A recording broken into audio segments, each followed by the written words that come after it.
Good evening, everybody. This is Vaughn Daring. I'm the chair of the Oakland County Democratic Party. Hopefully, if all this technological stuff is working properly, you'll be hearing my voice exactly as I'm saying it and not through some kind of crazy delay. But we're here tonight. This is the final one so far of our Oakland County forums. We've been trying to bring you forums for all the different Democratic candidates that we have right now for our primaries. And today is kind of like the big enchilada. This is our county executive forum. I do want to take a second to introduce and thank our moderators. Returning from our prosecutors forum last week is Craig Foley. Say hi, Craig.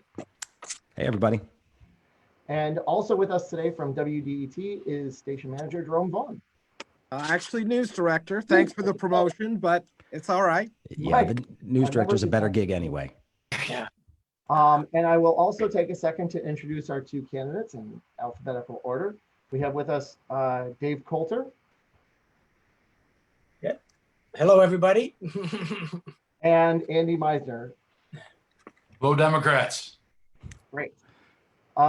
So I want to take a second. I'm trying to talk a little bit about, this is a very momentous occasion for us as a county party. We worked very hard on pulling this together and bringing all the candidates in front of you. And I hope that people out there are appreciative, excited and, interested in learning about all of our candidates.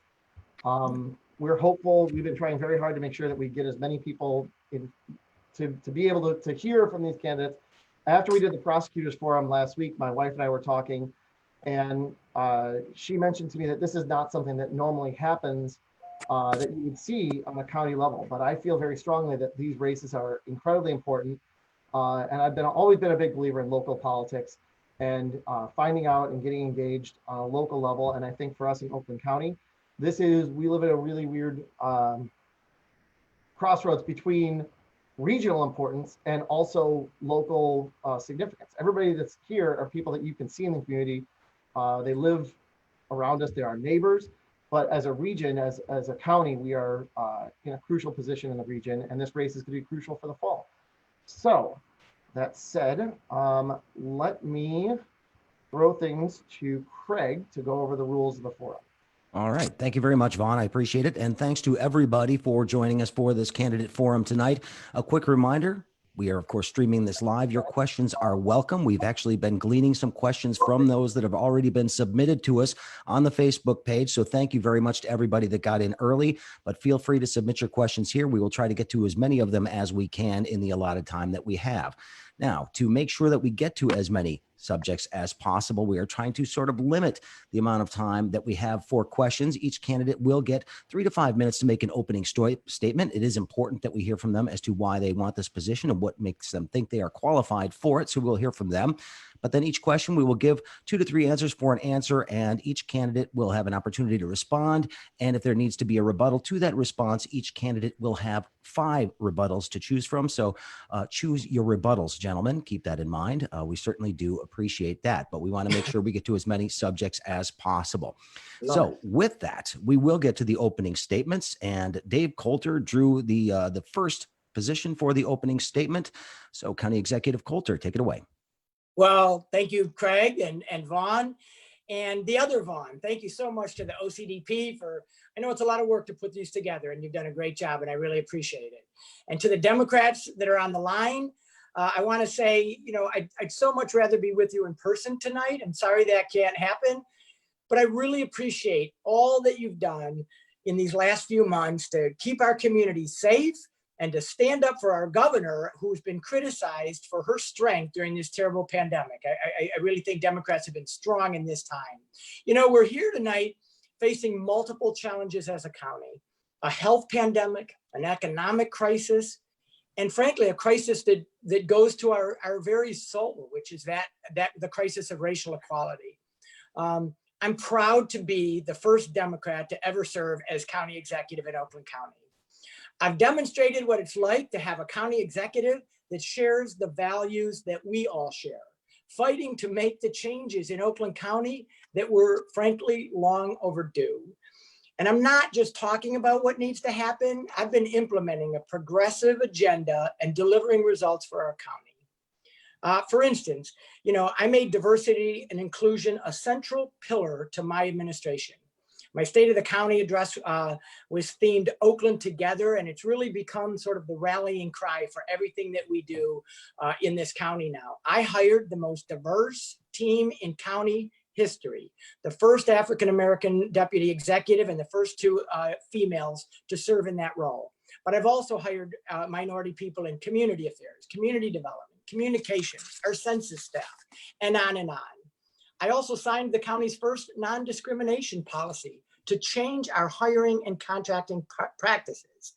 And just last week, I'm really excited to announce that we hired the county's first Chief Diversity, Equity, and Inclusion Officer to report directly to me to make sure that we do everything we do in Oakland County is looked at through the lens of, is it equitable, is it fair? A member of our team was hired exclusively to make Oakland County a welcoming county for our immigrants and refugees. And last week, when residents came to our campus to protest racial injustice and just the horrific murder of George Floyd, we changed our signs in this campus and we welcomed them to something that we hold dear, not just as a slogan, but as the truth. Black Lives Matter in Oakland County. I'm also demonstrating what it's like to stand up to Donald Trump's dangerous agenda. When he defunded Planned Parenthood and imposed a gag rule, we stepped in and provided the funds to maintain these critical health and family planning services for the women of our county. And as Trump has fought to end Obamacare, we moved to expand it. We're transforming our healthcare at our clinics in Oakland County to offer primary care, family planning, and behavioral and mental health care. We call it Oakland Health 360. And by the way, we've done all of these things and maintained our AAA bond rating. But of course, the pandemic hit, and Oakland County acted fast and science-based and led other counties in the state. We were the first county to close our malls, the first county to require screening of our child care centers, the first county to require employee screening and social distancing at our open businesses. We were the first county to offer hazard pay to our important frontline county workers. And by the way, we were the first county to be transparent about our COVID data when we released that information by zip code and by race. And we've been working ever since to make sure that the race data is complete and that we fully understand its impact on our communities of color. So, I would just say I'm proud of the work that we've done, but I'm not done yet. I'm just getting started, frankly. And I look forward to the questions tonight and discussing my plans for both recovering from the pandemic and continuing to implement the progressive results that I think we Democrats have longed for a long time in Oakland County. So thank you very much. Thank you, Mr. Coulter. Mr. Meisner, your turn. Thank you, Craig. Who's ready to win some elections and to dump Trump? Who's ready to elect Democrats? My dear Oakland County Democratic friends and compatriots, from Southfield to South Lyon, Farmington Hills to Ferndale, Royal Oak Township to Rochester, West Bloomfield to Wixom, from Oak Park, where my mom is mayor, to Oakland Township, I have been honored to represent you and to work with you over many years to elect Democrats and fight for our democratic values. I am Andy Meisner, candidate to become the first elected Democratic county executive in our history. After making history in 2008 as the first Democrat elected countywide in 40 years when they said it couldn't be done, and winning countywide 3 times with more votes than any Democrat in good years and bad since then. As treasurer, I helped to rebuild our economy following the Great Recession. I defended our AAA bond rating for over a decade and promised to fight foreclosure and protect property values, and I kept that promise, helping tens of thousands of struggling families to save their homes from foreclosure. I know what it's like to be a struggling family. When I was young, my dad became sick with mental illness. We had to leave our house, and my mom tried to support us on $9,000 a year as a bank teller. That connected me to our core democratic values of having a roof over your head, paying people a living wage so they can support themselves and their family, and the importance of good physical and mental health and how the two are related. I made it through college and law school, teaching me the value of education. I continued fighting for our progressive values as a state representative in Lansing, writing Michigan's stem cell research law to help patients with juvenile diabetes, Parkinson's, spinal cord injuries, or MS, like my friend Tanya Nordhaus, who is watching from Farmington Hills tonight, helping them have a better chance at recovery and treatment. Writing our law on drug treatment courts to reform the criminal justice system by diverting people with mental illness and addiction out of prison and into treatment. And writing the movie tax credits that created jobs, fought the brain drain, and brought over $1 billion of investment to our state. I am a proven heavyweight fighter for our core democratic values: pro-criminal justice reform, pro-choice, pro-racial justice, pro-environment, pro-LGBTQA, pro-labor values. And I've always been there helping to lead the charge. I led the charge against Brooks Patterson and his racist and misogynist and anti-immigrant tirades, including his attack on defenseless Syrian refugees and for regional transit. I walked the picket line with UAW workers, and I helped hundreds of workers with financial counseling. When I was elected in 2008, I took a voluntary pay cut and gave up the county car to share in the sacrifice. Our future demands vision and a detailed plan addressing every issue we're concerned about. We deserve no less, and our future demands no less. That's why I'm our best choice to lead Oakland County out of this time of crisis and into a future that we can all believe in. No matter our gender, our race, no matter who we love. I'm Andy Meisner, and I am asking for your vote. Thank you, Mr. Meisner. I do appreciate it. Before we get to the Q&A section, Jerome Vaughn is going to have our opening question when we come back, but I do have to turn it over to Vaughn Derderian for just a second. Our host does have a quick message. Yep. I just want to throw this out there to everybody. We've been working very hard to put all this together, and as we've been struggling through the COVID-19 crisis, as all of you have out there, we wanted to make sure to mention that we do need your support to keep putting events like this on and to keep finding ways to help elect Democrats up and down the ballot this fall. So we're going to be throwing the donation link up in the chat. And right now, really, all we're looking for are really small dollar recurring donations. We need to agree to give us $5 or $10 a month. We're hoping to raise $120,000 to support our Democratic candidates in 2020, and we need your help. So as you're watching, you're in front of your computer, please click on the donate link in the chat, look for our Act Blue page, send us a $5. We'd really appreciate it. And back to Jerome. Thank you. Thanks so much. Mr. Meisner, you get to answer the first question first. And the essential part of it is, for many years, Oakland County has been in the center of discussions about the region and where the region is going to go. How will you make Oakland County a better regional partner? Thank you for that question. The regions around the country that have found success have done so through working together. Places like Columbus that got past the fight between city and suburb and instead took an inventory of their collective strengths, a great downtown, nice suburbs, great cultural institutions, and they branded themselves as Columbus 2020. They built some of the regional architecture that was necessary to grow.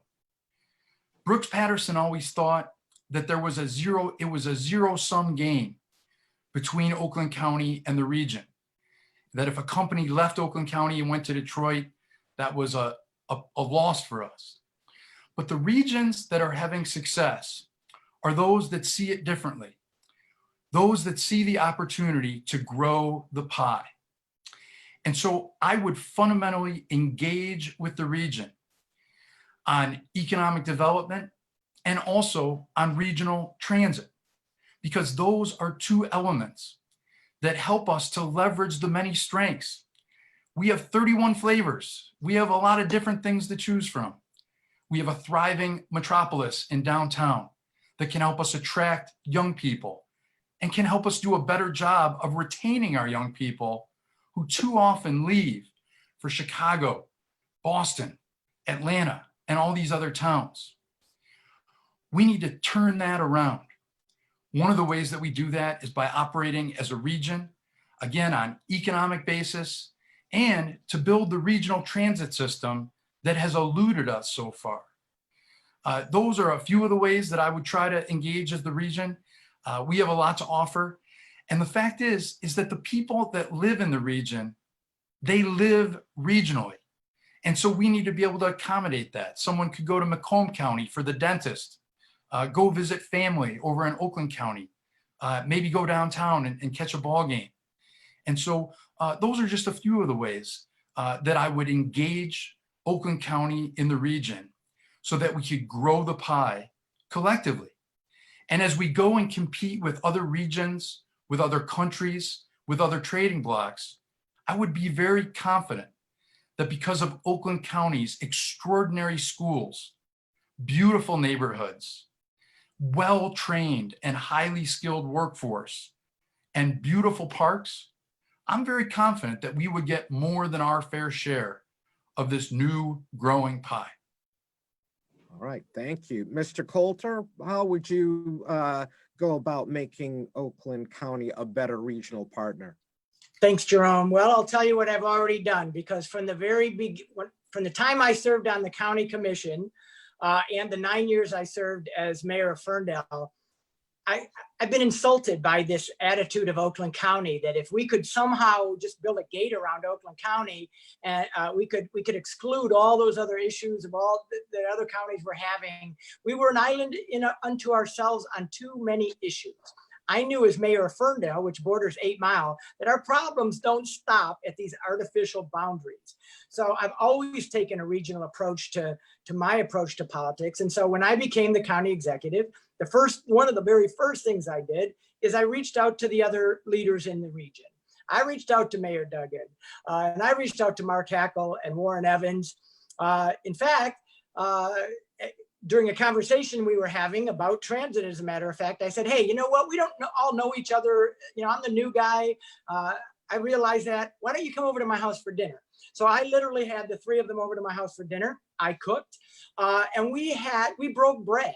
And that might sound simple, but these kinds of relationships take trust. And what I wanted to do is establish trust with these other leaders. I wanted them to hear from me that you have a new collaborative, sincere partner in Oakland County. Now, I represent the voters of Oakland County, and I understand that, and that's my first priority. But I firmly believe that there are things that we can do together that will lift all of us up together. We are not in this as Oakland County in competition with Detroit or Macomb or Wayne or Washtenaw.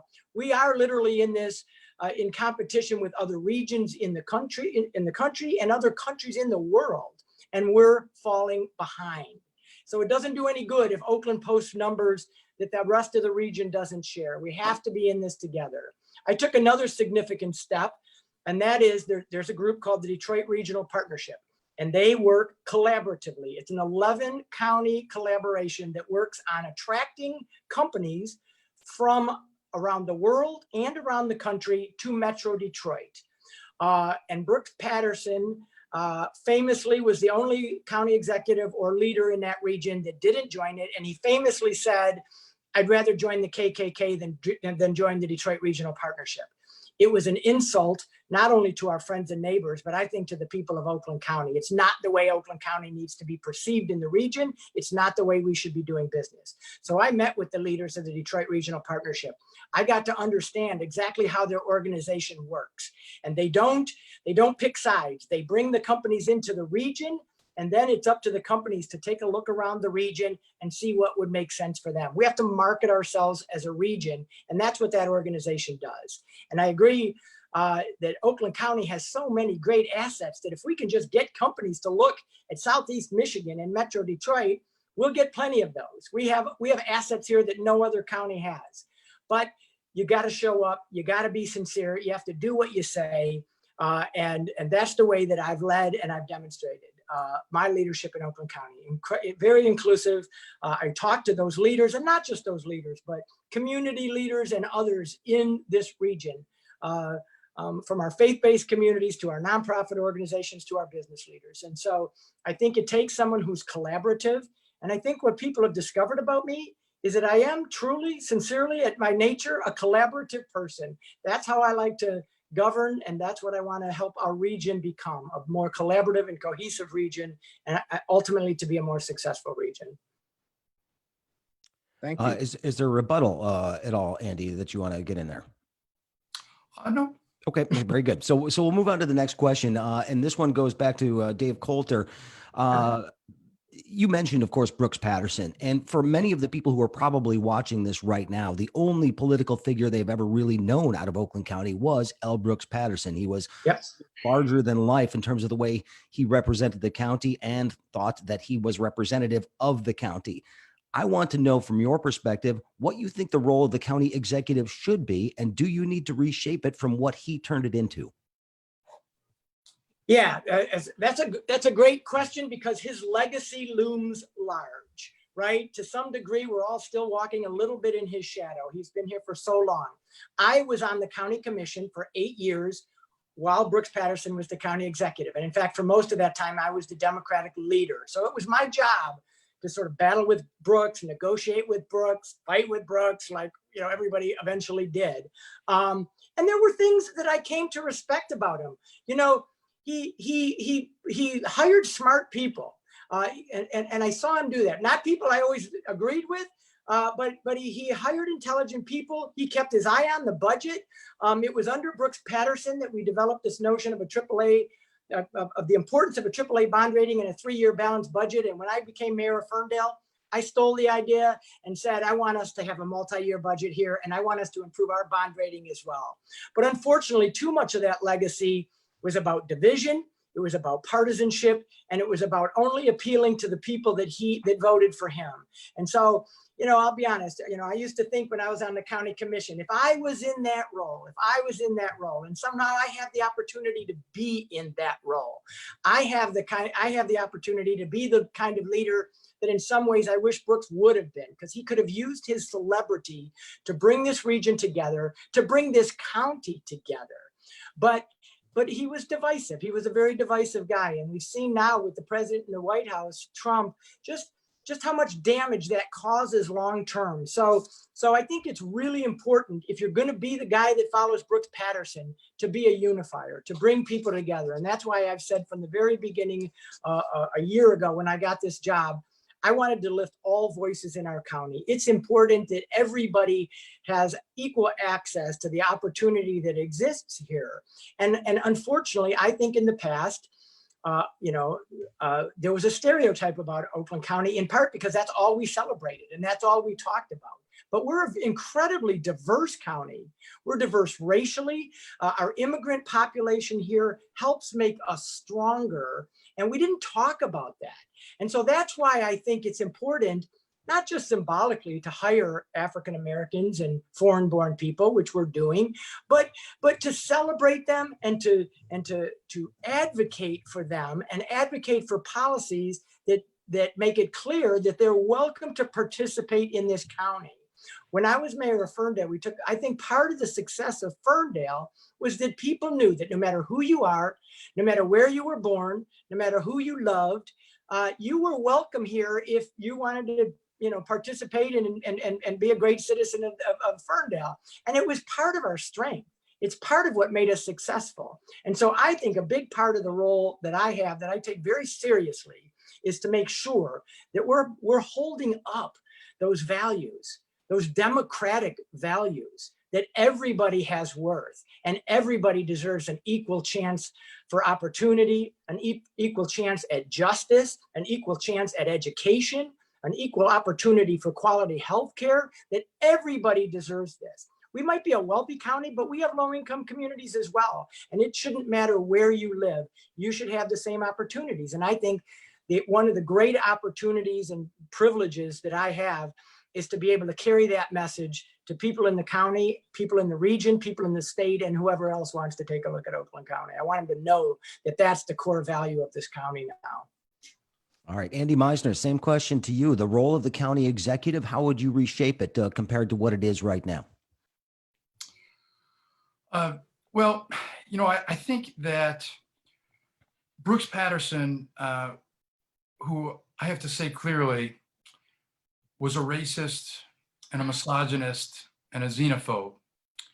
But one thing that he did was to use his platform of county executive to advance his philosophy. It was hateful, and it added vitriol to our regional discourse in a way that we have to unpack. And so I think that the key is that I don't see that there's a need for structural change, but instead, I think there is a need for a leader who can stand up for the opposite of what Brooks Patterson espoused, and to do it with similar intensity, with similar effect, with similar impact on the way that we engage with each other as a county and as a region. And that legacy that he has poisoned so many of our conversations. In order to get regional transit done, we are going to have to unpack the way that racism became a coded subtext to that conversation. And so I think that we need a leader who will stand up and talk about not just equality, which is important, but especially following the legacy of Brooks Patterson, I think equity perhaps is even more important, because people of color, the Black community in particular, was held back so greatly by his Bull Connor type of approach. And so I think the structure of the office during his tenure was the right structure. However, it was used for the cause of really to our detriment. It broke down the opportunities to get things done, regional collaboration, this short-sighted zero-sum approach to economic development. And I think that it takes a certain leader that's not going to be kind of a finger in the wind, somebody that's really going to use their opportunities to speak to a broad audience, to take that head on, to talk about Black Lives Matter, not just maybe at a rally, but at the state of the county. Also to talk about climate change, something that is so critical, something that Brooks Patterson failed to lead on at the state of the county when you have this incredible platform. And so I would use the platform as it was used by Patterson, but to a very different end. Instead of dividing us, I would do it to bring us together. Instead of highlighting the differences and trying to pour fire on the flames, I would do it to embrace our diversity, to truly bring everyone together around a countywide dialogue of our many similarities, and to help that realize a whole new era of economic development and success and prosperity for everyone in Oakland County, no matter what their zip code might be, whether they're north of M59 or south. That may be the new dividing line these days in Oakland County. Remember when it was 8 Mile, Jerome? Jerome Vaughn, your turn. I'd like to rebuttal, actually. Oh, please, go ahead. I'm sorry, Dave, go ahead. Yeah, because I mean, I guess the one thing I would say in rebuttal is we have that leader. I've shown that leadership. I've been a strong leader who's spoken out on all of the issues that Andy's talked about. I don't have my finger in anybody's wind. My values are very planted in my upbringing and my democratic experience. And I'm very proud of the job that we've done. Let's talk about the issue of disparities for our racial communities, for instance. COVID has proven to be an assault on our Black people and brown people. And we need leadership, which I have demonstrated, that's going to take that seriously and respond. And so as soon as we started to understand that COVID was an assault on our Black and brown people, we went into high gear. We made sure that our first 2 drive-through testing sites were in communities of color, Pontiac and Southfield. Now we're bringing health professionals out into these communities to make sure that they get the resources that they need. I was out at Carriage Circle Apartments a couple of weeks ago, meeting with the residents and making sure that they got the testing and other health care that they deserved and needed. I don't just talk about these things. I stand up and fight for these things, and I've done that for the last year. And frankly, I've done that as Ferndale mayor, as a climate change mayor. When Donald Trump kicked us out of the Paris Accords, I said that is not going to stand in Ferndale, and I'm going to be a climate change mayor, and we're going to reduce our carbon footprint in Ferndale. I have a record of getting things done. And I think that, frankly, is one of the differentiators in this race. I ask you to judge me on my record and the things that we've done over the past year. I would argue that we've done more in the past year than the Brooks-Patterson administration did in the last 10 years. And if you go back and look at my record on the county commission and mayor, it's the same thing. So I would agree with them, except to say we have that leader in Oakland County because of all the work that we Democrats have done together over the years to make sure that we got this office. So I say we keep the office just like it is. All right, now Jerome Vaughn, next question, sir. All right, so Mr. Meisner, you've both talked about L. Brooks-Patterson and how he talked about economic success for the county. You've both talked about equity and diversity as well. The U.S. Census has said the average household income for West Bloomfield is $100,000, and for Pontiac, $33,000. How would you tackle that income gap? Yeah, well, thank you for the question. And as county treasurer over the last 10 years, one of the things that I've tried to do with some success is to plug into some of the communities that Brooks-Patterson ignored. One of those being our county seat of Pontiac. And I have put forward a comprehensive agenda, a detailed plan. In fact, it's called the Equity Agenda for Oakland County. And the whole focus of my platform is to make sure that the kids in Royal Oak Township get some of the same at-bats in life that a kid in Birmingham. And so one of the ways that we can address that disparity that you talked about is education.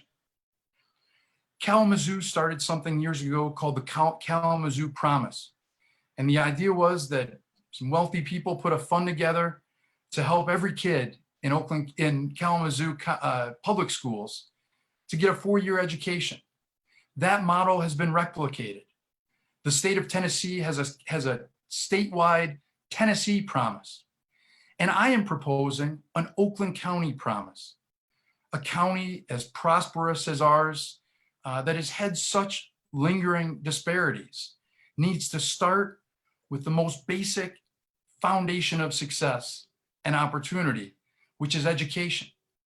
So my Oakland County Promise would make sure that every kid in Oakland County would get the opportunity to go to community college, university, or to get career education, like the building trades, or nursing, or culinary, because we know that education can be a great equalizer. And we know that it's not easy. When you look at the rates of African-American kids who get to college, but not through college, there's a great disparity there as well. And so the Oakland County Promise model will use the Promise Zone approach of coaching. They will stick with the kids as they go from high school into their community college, or career education training, and be there to assist them and be a support in their life. That piece in particular has been empirically proven to work all around the country. There's no reason that Oakland County should not have this innovation, and there's no reason that we shouldn't have leadership that can think big with bold ideas that are going to make the lives of people in Oakland County better, especially for African Americans who have been left behind for too long. One other element of my platform goes a little bit earlier in life and addresses early childhood education. If in those impoverished communities, if we can get all of those kids access to high quality early childhood education, it can dramatically change the outcome of their life. It's going to make them less likely to have problems in school, to be truant, to have juvenile delinquency issues, to drop out of school, or to get into trouble with the criminal justice system. It is also statistically and empirically proven to prevent special education problems. And so for me as a Democrat, as the son of a public school teacher, as a product of Oakland County's beautiful public schools, I think that the place to start is with education.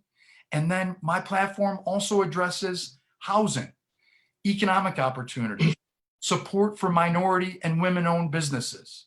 And you can learn about it in detail on my website at voteandymeisner.com. Thank you. Mr. Coulter, what can you do to help close the income gap? Yeah, you know, it's a huge challenge, and one that we have to face on multiple fronts, frankly, and unfortunately, my predecessor and Brooks Patterson did not address this. In fact, had policies that I think contributed to it. And I want to give you an example of one of them. When I took over, I read a report from the Housing and Urban Development Department that said that the way that we allocate our housing dollars from the feds exacerbates the segregation that exists in this county. And one of the reasons is because the only people who were eligible for these dollars under the programs that had been created were people who owned homes. So it excluded an entire class of people who were renters, who wanted to maybe become a homeowner or maybe didn't. It disproportionately impacted negatively the people that didn't currently own a home. And so one of the very first things I did in the first couple of months that I was in the job is we said, we're going to change the criteria for those programs, and we're going to make sure that it's available to more people of different means. And that was just the beginning. Housing is a huge component of this. Too many people in Oakland County, Black and white, are housing insecure. But we know that the percentage of people that are African American are higher than white people. So we know that in communities of color, affordable housing and housing security is a huge issue. You know, when I was mayor of Ferndale, we took this on head on. We made sure that every new development that happened in Ferndale put aside 25% of their units for affordable housing, so that we made sure that people of moderate and lower income means could still afford to live there. I hear this time and again as I go around the county, the problem that it's just too darn expensive to live here, and it's especially a barrier for people of color. We've been doing funding for the schools. I should mention, because I think this will be a huge benefit for our young people, and especially our young people of color, as they navigate the challenges of going back to school this fall. I just announced today that we're going to ask the Board of Commissioners to hire 6 school nurses to go into the schools and to make sure that they understand how to reopen safely during coronavirus, because there are inequities in our schools. We know that. If you're from a poorer neighborhood, then you just systematically get less money for your schools. And we're going to make sure that the schools in Oakland County have what they need to open up this fall safely, and can do it in a way that doesn't create a second spike of coronavirus. That's what I'm talking about, equity. That's what I mean by actually doing the work and rolling up your sleeves. Plans are fine, but I'll tell you this, when I go around and I talk to especially some of the African-American community leaders and ministers and pastors, one of the things they've told me is, we're up to here with plans and programs. what are you going to do? What's the action that you're going to take? And so I think what's important here is the actions that we have actually taken. We've given out $14 million in business grants, not loans, but grants to our small businesses in Oakland County. And a huge percentage of those have been to our minority and women-owned businesses to help make sure that they have the resources that they need to get through the pandemic, to put food on the table for their families. We know how important that is, especially in these communities where the small business is the lifeblood of the community, and how critical and how devastating it would be if they went out of business. So I guess what I'm trying to say is we have to be very intentional, but we have to be planful, and we have to be collaborative, and we have to work with the communities. We have to work with the Board of Commissioners, by the way, because I don't get a magic wand and get to make everything happen by myself. But working together, we are beginning to raise the standards and help improve the lives of people of color in Oakland County. Thank you very much. Craig? Do I get that rebuttal on that one or no? You do as well. Get the rebuttal, sir. Okay, just want to make sure. I'm a little alarmed to hear my friend, Mr. Coulter, kind of say that he doesn't believe in plans.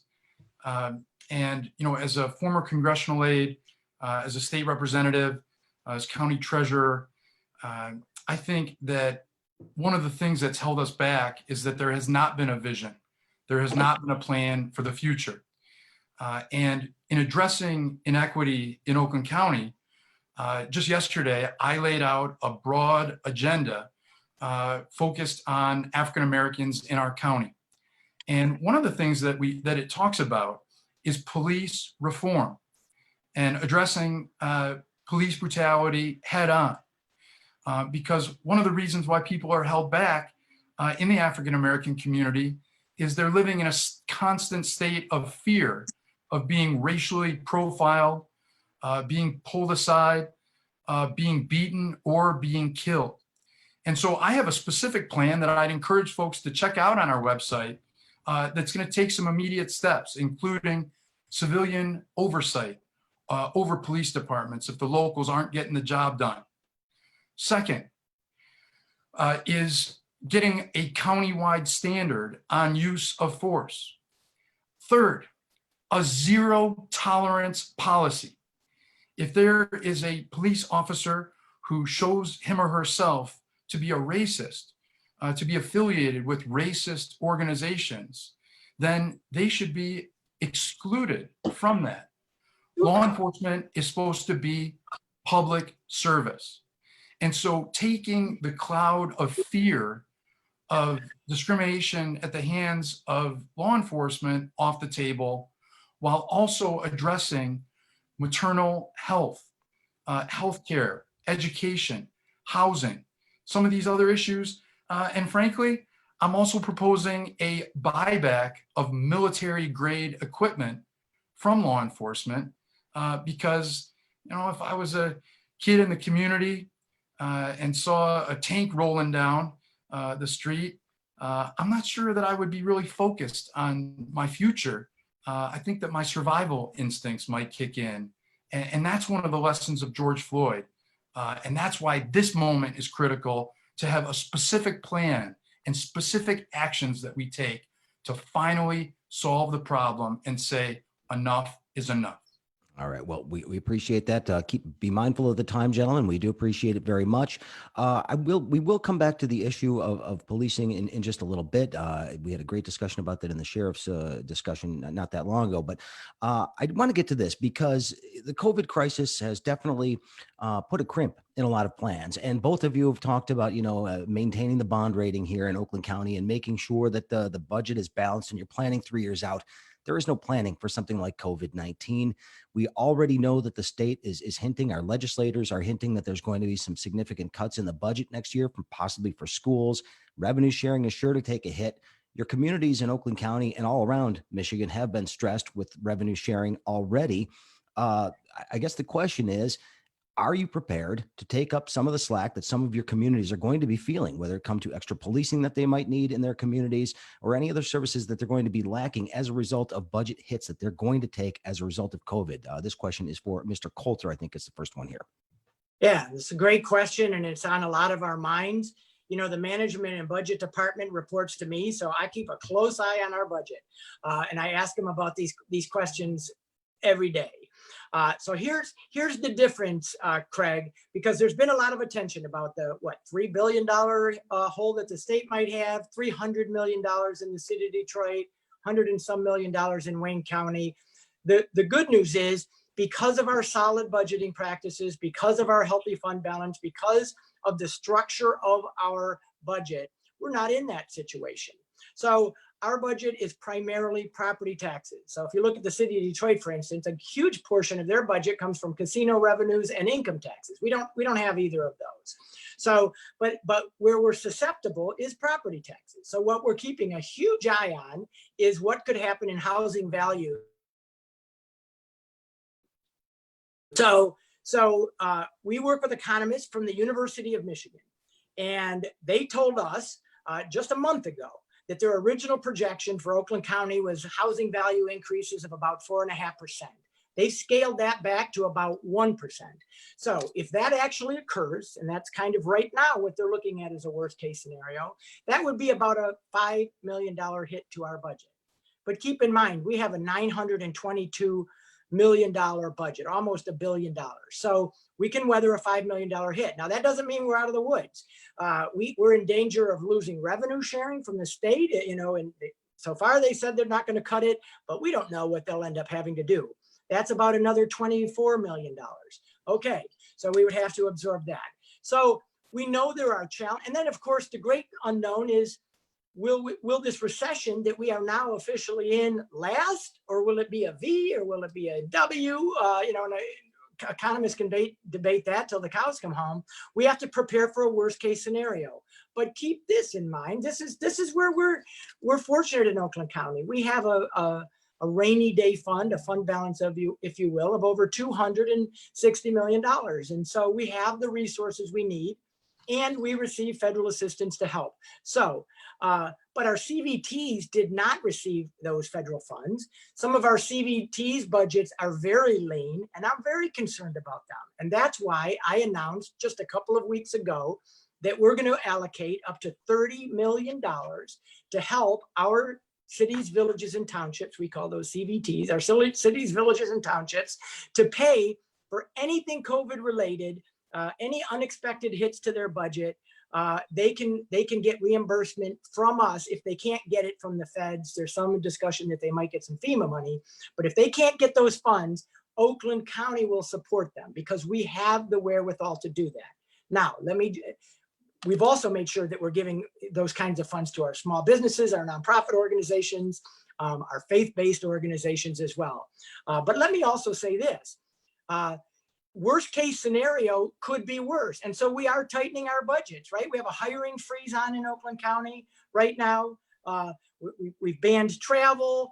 We're eliminating positions that haven't been filled in over a couple of years. And you'd be surprised at how many of those there have been. So we're doing things to tighten our belt. But fortunately, right now, we have not had to make those kinds of sacrifices. We have not had to lay off any employees. We've not had to ask any of our employees for a pay cut. We've had to furlough a small number of people, mostly related to the courts, just because the work isn't happening. It's our intent to bring them back. But fortunately, because of our strong history of budgeting practices and saving for a rainy day, right now, like I said, I keep an eye on this every day, line by line, but I can assure you that right now, we can weather the worst case scenario. Same question for Andy Meisner. So I think that this is an area where my experience and record is really helpful. You know, as a state representative in Lansing during the budget crisis of 2007 and 2008, you know, we learned what happens during the Great Recession and how to weather the storm. And then when I came to the Treasurer's office to help lead Oakland County out of the recession and out of the foreclosure crisis, I was able to learn a lot from that experience that I can bring to bear to address any sort of budget issues that we could be experiencing. And I think that with regard to the furloughs, the first thing that you've got to do if you're a leader is to share in the sacrifice. And that's why when I was the county treasurer coming in, I took a voluntary pay cut and I refused the county car, gas, and cell phone. And when COVID came and made clear that there was going to be sacrifice required, I again took a voluntary pay cut because I think that's the first thing that you should do before you look at cuts or furloughs.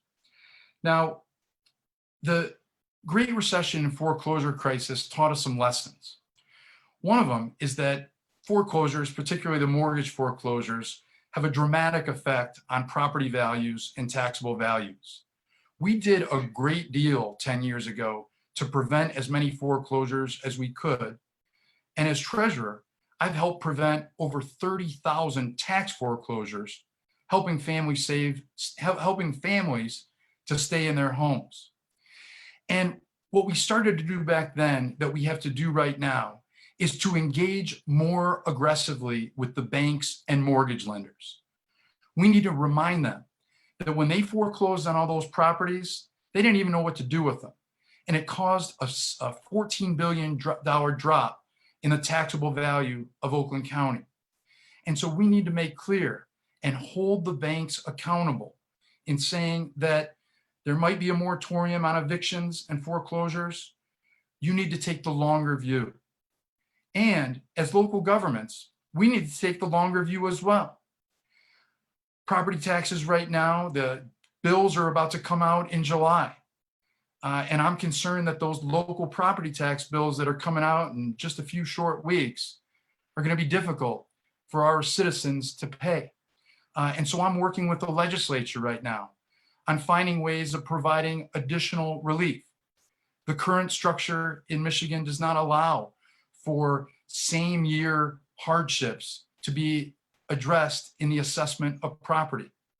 But if we could right size assessments to reflect the economic realities on the ground, we might forego a little bit of short-term revenue, but in the long term, we won't see the sustained dip that we saw in the Great Recession.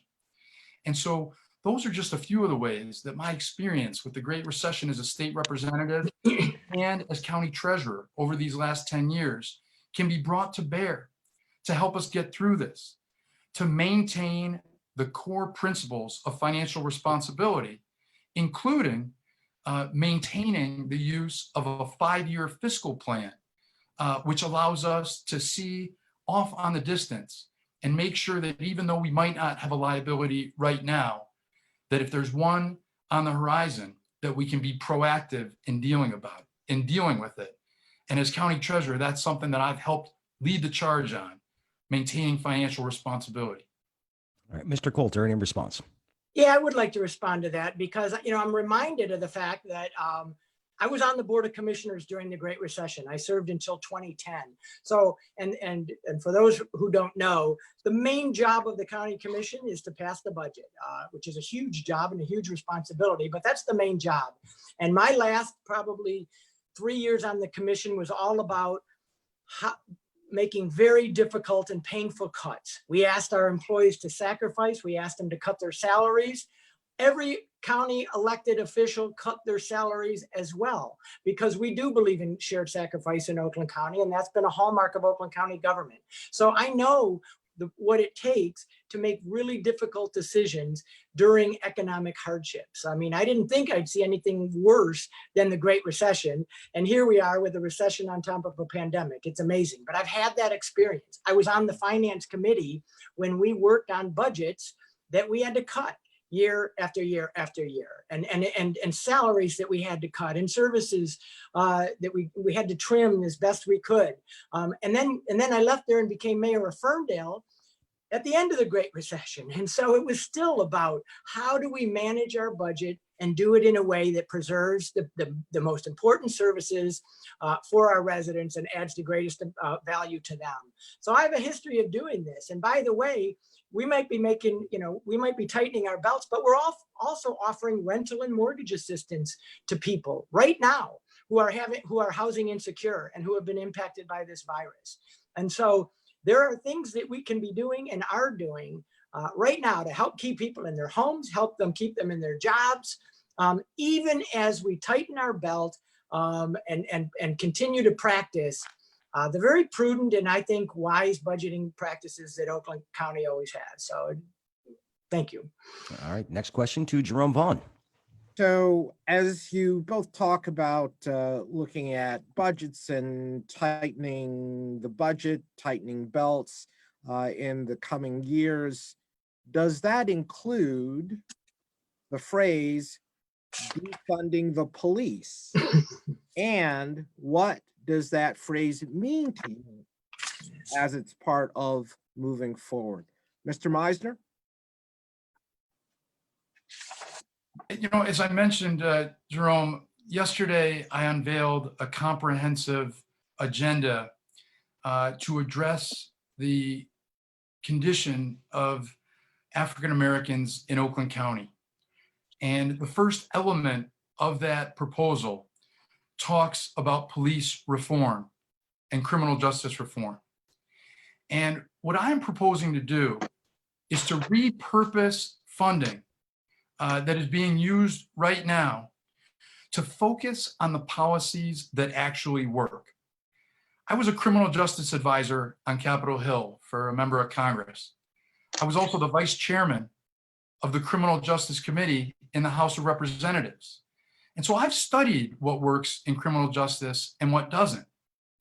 One thing that we know works is community-oriented policing, where the public safety officers and department engage with the community on equal footing, as friends, as neighbors, as fellow citizens. And when that philosophy is used, the results are dramatically improved. Not only is somebody who is engaged in that sort of a philosophy less likely to engage in police brutality or racial profiling, even some of the kind that we've seen right here in Oakland County, but it is going to give every citizen the respect that they deserve. Now, funding-wise, something else that we have to do is we have to get public safety out of the business of military-grade equipment. It's just not right, and it's just not necessary. That is an expenditure that's a waste of money. Think about repurposing that funding into another thing that works, which is after-school programs. A lot of the juvenile crime happens between the hours of 3 and 6. If you take the time and make the investment to give our kids the opportunity to engage in productive activities, whether it be sports, learning languages, or even learning about entrepreneurship through a program like Junior Achievement. Those are some of the ways that we give kids hope, that we give them the opportunity to look to the future. But what I am proposing and what we need in Oakland County and what we need in this country of ours is a fundamental change in the way that we approach this whole area. The concept of law enforcement no longer serves us. Instead, we need to focus our effort and all of our resources in this area on public safety. That is the goal. When I talk to friends in the Black community who have walked through their neighborhood, nice neighborhoods, walking down the sidewalk, and they get stopped by a police officer, thrown up on the front of the car, and asked aggressive questioning about what are they doing and why were they walking the wrong way on the sidewalk. That is wrong. And that is an example of a police department that has gone wrong and that requires fundamental change. The chief is the one that sets the culture of that department, and the mayor and city council are the ones who must hold those chiefs and those departments accountable. And if they don't, that's a change that we have to make. Thank you. Mr. Coulter, your thoughts about defunding the police? I have a lot of thoughts about it, and I'm a little stunned that Andy just said that the concept of law enforcement, it no longer serves us. I couldn't disagree more. I think one of my issues with the phrase, defund the police is I don't think any reasonable person wants to eliminate law enforcement in this country. We still have far too many murders and assaults and rapes and violent crimes in this country. We need law enforcement in this country, but we need to reform it. We need to reform our policing policies and our police departments in this country so that they serve our citizens, so that we've moved from this mentality of being military warriors, which policing should never have been, to community partners. And so let me tell you about what we did in Ferndale, because in Ferndale, the police chief does roll up to the city council and the mayor. The sheriff is not in Oakland County, so the sheriff is responsible to the voters of Oakland County, not that the county executive can't have a major impact there. But let me tell you about what we did in Ferndale, because we face these issues in Ferndale. Every community faces them, and we faced them head on. When we had an officer who used excessive force on a suspect who was in custody, we immediately suspended and then terminated that officer. So I agree. It starts with a zero tolerance policy for excessive force. It has to start there, but it only starts there. The other thing we did in Ferndale is we adopted President Obama's 21st century community policing model. It's a wonderful guideline with very specific goals and objectives, whose ultimate goal is to restore the trust and confidence that the residents have in their police officers and vice versa. When police officers didn't have to live in communities anymore, some of that trust got broken. So community policing, and we invested in it. We invested in it even though it cost money, because we understood that it was critical, that if we were going to reform policing in Ferndale, we had to move to a community policing model. But we did more than that. We spent the money on body cameras, and we were the first community in Oakland County to get body cameras for our police officers. We hired outside investigators to evaluate the policies and procedures of our police department and help us change our policies so that they were equitable and fair for everyone, and that there was a level playing field when it comes to law enforcement and criminal justice in Ferndale. And now I'm proud to say Ferndale is just months away from being accredited police department by the state of Michigan. And there's only a handful of them that have this accreditation. Why do I say this? Because ultimately, police departments are a function of local government. So you have to hold your mayors accountable. You have to hold your police chiefs and your city councils accountable. So for my friends that are out marching, and I joined you and I applaud you, but don't just use slogans, channel your passion. And one of the ways you can channel your passion is to go to your next city council meeting and say, do we have a zero tolerance policy for police abuse? Do we have community policing standards in this community? And if not, why not? Do we have body cameras in this community? And if not, why not? How can I be sure that this police department is transparent and whose policies and practices are first rate? Ask them those questions. That's what we did in Ferndale. And by the way, is it perfect there now? No, this is a tough issue. This is a tough issue. It requires trust that's built up over time and can be lost in an instant. It can be lost in an incident like George Floyd. But if you do the hard work and you have the tough conversations and you do what's necessary, we can move the needle and make a difference in the lives of people in this county when it comes to criminal justice. Thank you. Mr. Meisner, any rebuttal? Yeah, I'll jump in there. What I said was that public safety is the right philosophy versus law enforcement. And respectfully, I think that Mr. Coulter may be putting a bit of spin on the record that he has as mayor of Ferndale and of that police department. The excessive force case that he talked about required the city to pay out a $150,000 settlement. And what's more, they required the victim in that instance to jump through hoops and to get educational attainment as a part of condition of that settlement. And what's more, on his watch as mayor, that department was investigated and had major problems. 60% of the motorists who were stopped and ticketed in Ferndale were Black. But the community is only 7% African American. That was something that led the ACLU to investigate the city of Ferndale on Mr. Coulter's watch. And that is something that we have to look at.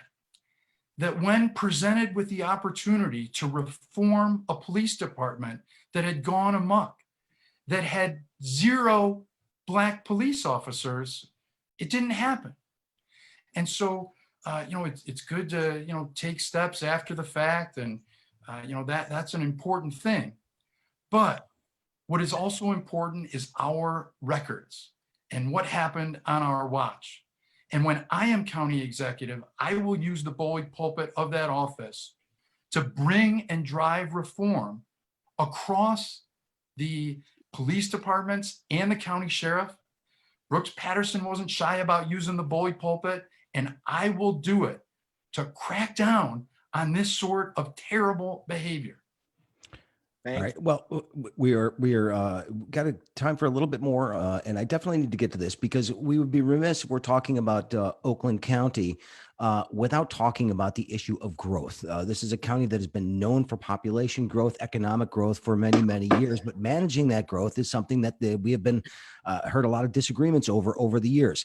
A number of people who are watching this right now have asked questions about economic growth and development in the community, whether it is related to green development, transit-related development.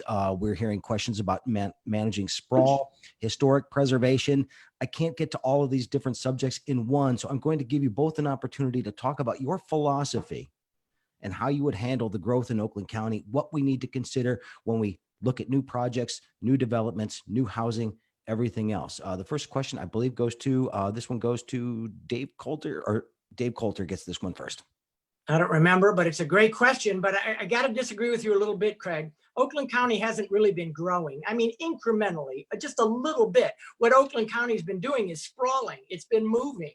We have built wonderful communities like Ferndale and Royal Oak and Birmingham and Oak Park and Huntington Woods and Southfield and all the wonderful communities. And then we've spent money to move a little further north and then a little further more. And our tax dollars have subsidized that sprawl.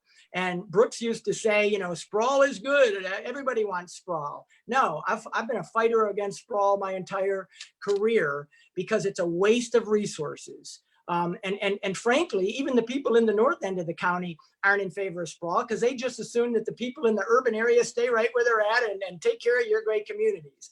So we're not growing. By the way, the only reason we're growing at all is because we're growing our immigrant population. And I think that's important, again, to notice because they have contributed to the vitality and success of our county and the population growth of our county. If it hadn't been for them, we'd have been declining in population. But there's things that we can do, and we could talk about this for a long time, trust me. But since you said transit, I'll bring up transit-oriented development because I believe, and I've always believed, that there's nothing more important that we could do for this to help the success of Oakland County and the region than adopt a regional transit plan. And I've been an advocate since 2002. It would help revitalize our communities in the South End. It would help move people around. It would help bring us together as a region. And we know, you talk about population growth, the metro regions in the country that have heavily invested in transit over the past 10 years have grown by an average of 17%. We didn't invest in transit here. And as a region, we've actually declined 6% in our population. So we know that transit is one of the things, it's not a magic bullet, but it's one of the things that attracts young people to come here or stay here.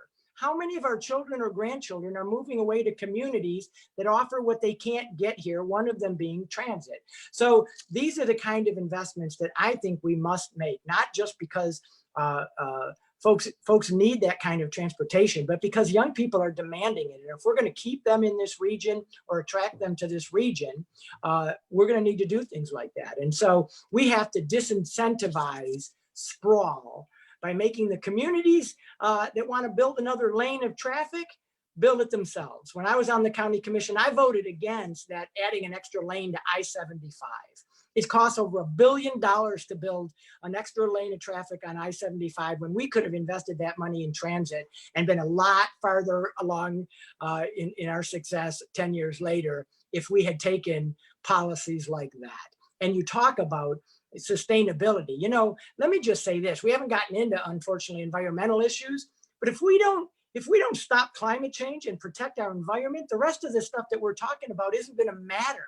It is the most critical issue that we're facing, and destroying more and more green space so that people can move a little further out than they were before is irresponsible, and now it is deadly, and we see how deadly that can be. So when I was mayor of Ferndale, we created a sustainability planner position to help us have real concrete plans around how we can protect the environment. And that's my plan as well. We have a hiring freeze on now, but I assure you that we're writing the job description for a sustainability planner who can help us take actionable goals to reduce our carbon footprint and make sure that we protect the environment for our kids and our grandkids in Oakland County. All right, the same question to Mr. Meisner. Your sort of philosophy on managing growth in the county. Well, thank you for the question. I appreciate it. And as the former chairman of the Michigan Land Bank Authority and as the county treasurer, I've had the opportunity to work in this space. And I think one of the fundamental foundations is smart growth. And what smart growth means is that you are expanding housing and also investing in transit to promote density. You know, you're starting to see that in Oakland County, where my home for many years, where I served as state representative of Ferndale, Royal Oak, and other communities up and down the Woodward corridor are starting to see more density. The expansion of mixed-use developments that are so great for enhancing vitality in our beautiful downtowns. And my goodness, Oakland County has got gorgeous downtowns across this whole county. You know, some a little bit more urban, and then others in some of the outer areas, just beautiful, whether it's Holly or Oxford or any number of these downtowns. But these mixed-use developments that offer retail on the first floor and then residential above, they expand residential density so that people are living closer, but they're having the opportunity to access the services and stores that they need very close to their homes. They're also getting the opportunity to access regional transit. Now, unfortunately, they don't have that opportunity right now. And unfortunately, despite a Democratic control of the executive and county commission, we don't have a regional transit plan that we're voting on this November, which I think is a tragic missed opportunity. We always thought that it was Brooks Patterson that was holding us back from getting transit done.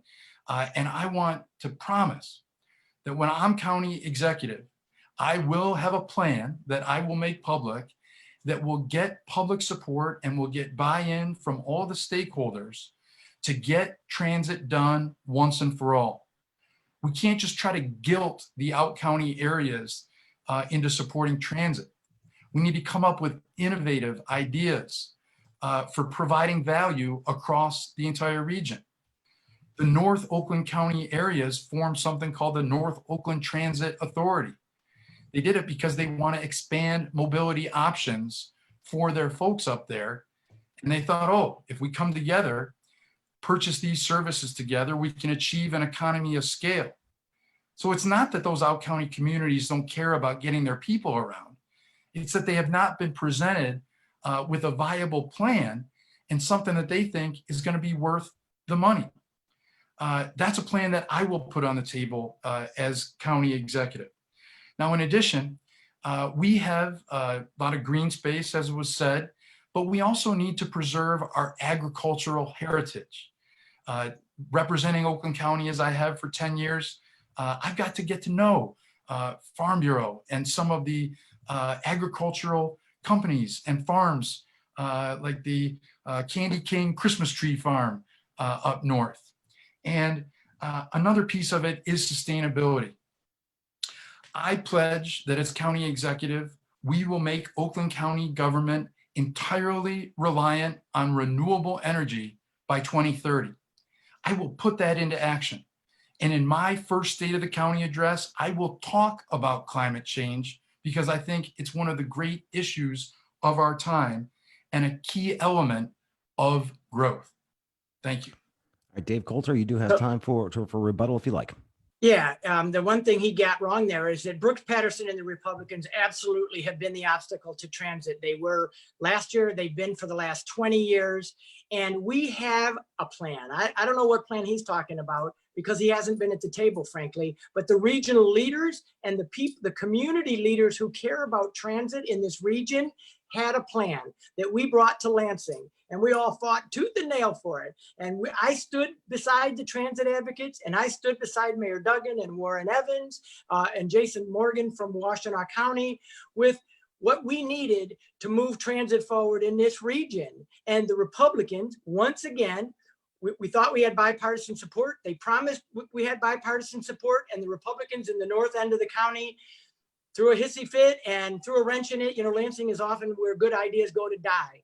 But the point I want to make is I will never stop fighting with the regional leaders and with the transit advocates in this community for transit. But when we were having that fight, when we were up in Lansing fighting for transit, Andy was nowhere to be found. He didn't lift a finger for transit. And in fact, he did just the opposite. He went to Waterford where they were going to vote to not approve, not agree with our transit plan.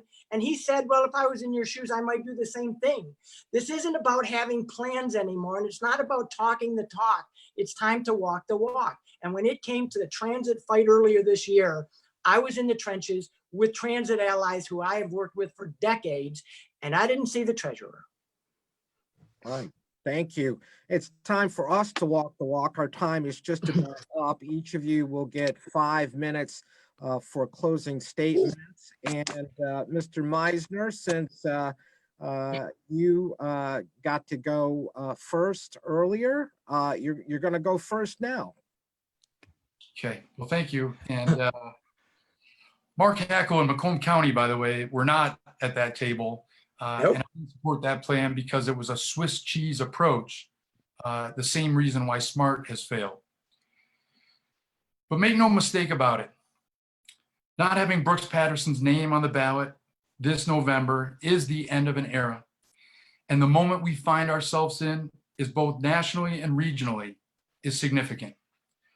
The time is now, my fellow Democrats, that we finally have the choice this August to select our next generation of leadership, not just for the county, but for the region. Your choice this August will shape Metro Detroit, not only for this generation, but for the next as well. Process left that choice to 11 county commissioners last August. Now it's your turn. I am truly humbled to be among your choices.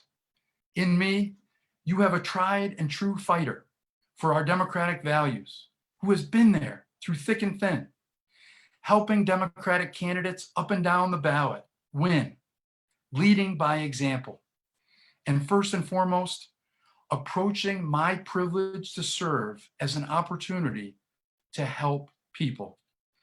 I understand that you have a choice in this primary.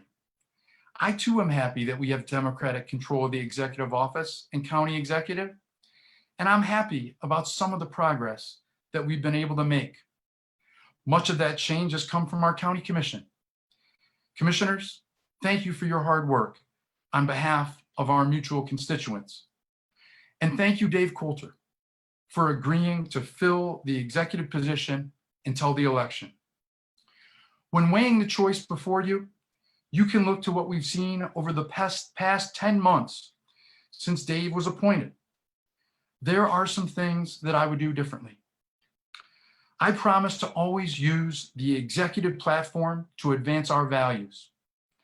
Dave devoted his State of the County address to talking about growing the defense industry, never mentioning Black Lives Matter or climate change to an audience that he could have persuaded. I contend that there was room for both economic development and democratic values. It's how I've operated for over a decade as treasurer. I promise to aggressively advance transit. We are worse off today than we were under Brooks Patterson. With Brooks, Macomb County was still at the table, and the plan that was advanced allowed opt-outs instead of offering a true value proposition to everyone in the region. And I promise to be a careful steward of our resources, as I've always been. In the thick of the COVID crisis, we've seen heroic work on the part of county employees, but we've also seen some questionable expenditures, hundreds of thousands of dollars on PSAs that could have been used to buy other things or to avoid cuts or furloughs. I promise to lead by example and never cut the pay of county workers and not share in the sacrifice. I promise to think big and bring all of my experience and relationships to bear to get it done. There's a tremendous amount of work to be done to rebuild following COVID. We'll need big thinking. I was a key player in rebuilding the economy following the Great Recession. I'm the only one in the race with that experience. I'd humbly submit that the taglines of our campaigns pretty much sum it up. Dave's is the leader we need now. Mine is fighting for our future. I think we can all agree that this moment in time requires bold, innovative, and future-facing ideas.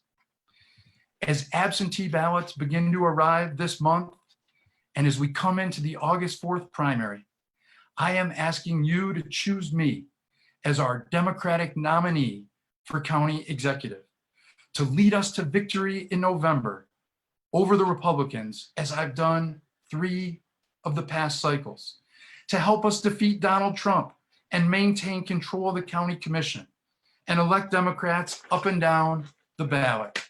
This time the choice is yours.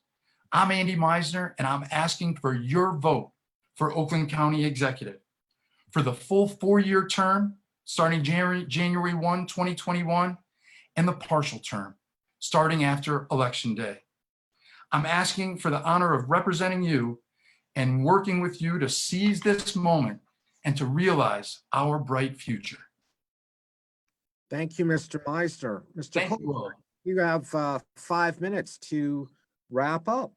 Thank you. Well, thank you, OCDP and Vaughn Derderian, Craig Follery, and Jerome. Thank you for doing such a great job hosting us. And thank you, Andy Meisner. I appreciate you, even though you didn't like my State of the County address very well. But we'll try to share some of the things that I wanted to talk about there. We've all worked really hard to turn Oakland County blue. I know I've been working on it for a long time. And now, finally, we're seeing the results that we've longed for. Over this past year, as your county executive, I've implemented the progressive agenda that we've all been working on and working towards. It includes the values that we share. I'm proud to have, by the way, the endorsement of most of the Democratic County Commissioners, because we have a great relationship and they understand that together we're making progress that we could only have dreamed of a year ago.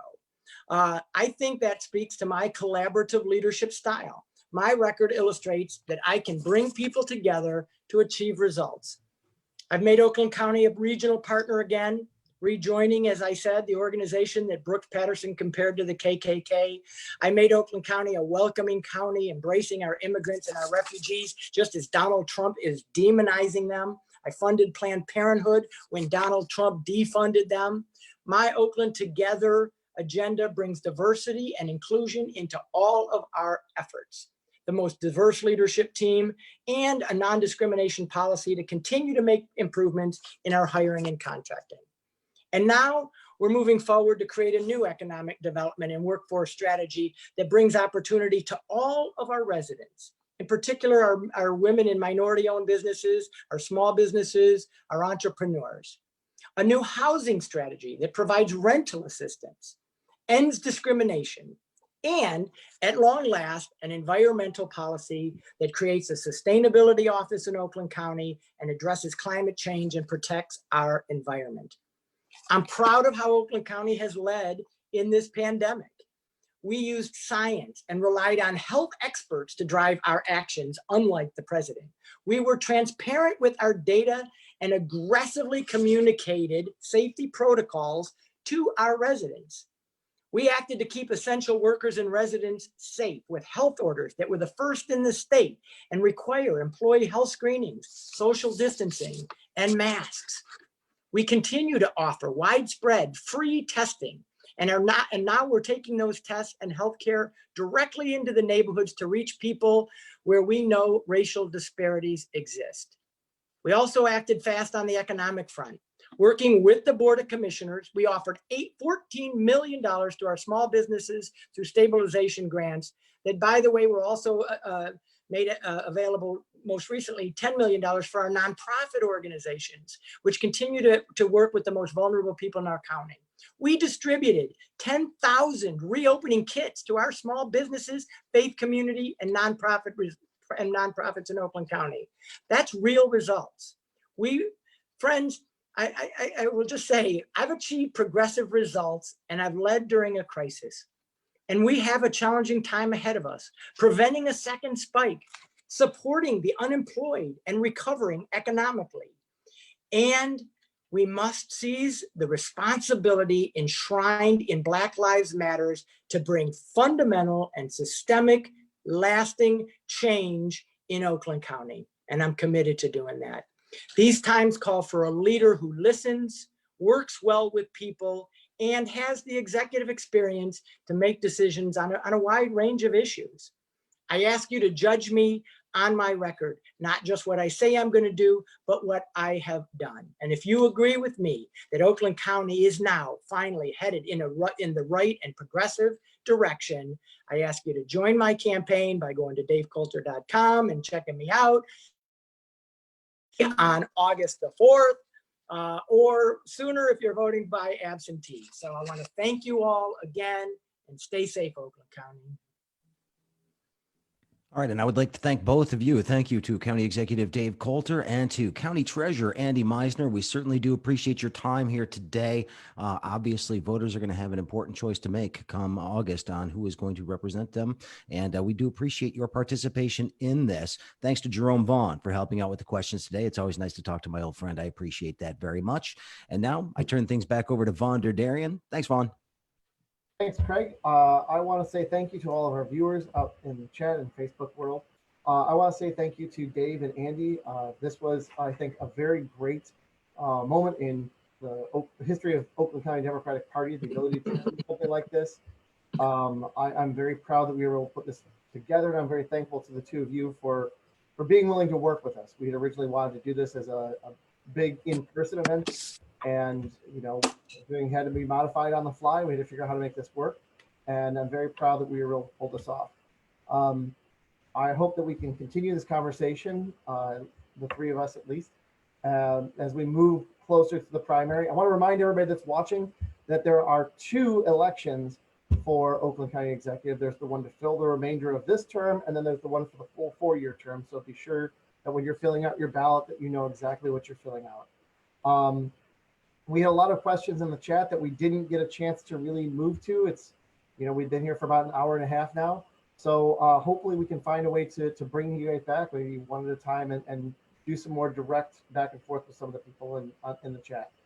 I want to say that to all the people watching, that if you did value this, if you found it informational, we do need your help to make sure that we're here for all of our Oakland County Democrats as we move closer to the fall. And we are really trying to get those small dollar recurring donations up. So if you're watching this and you appreciate the work that we're doing, you appreciate the work that both these candidates have done for us over the years, throw a $5 or a $10 contribution on a monthly basis to the Oakland County Democratic Party, and we would really appreciate it. So again, thanks to Craig, thanks to Jerome, thanks to Dave and Andy, and thanks to all of you. Please remember, Black Lives Matter. Stay home, stay safe. But if you're going out to protest, social distance. Thank you very much, everybody. Have a good night. Thanks, everybody. Thank you. Go Democrats.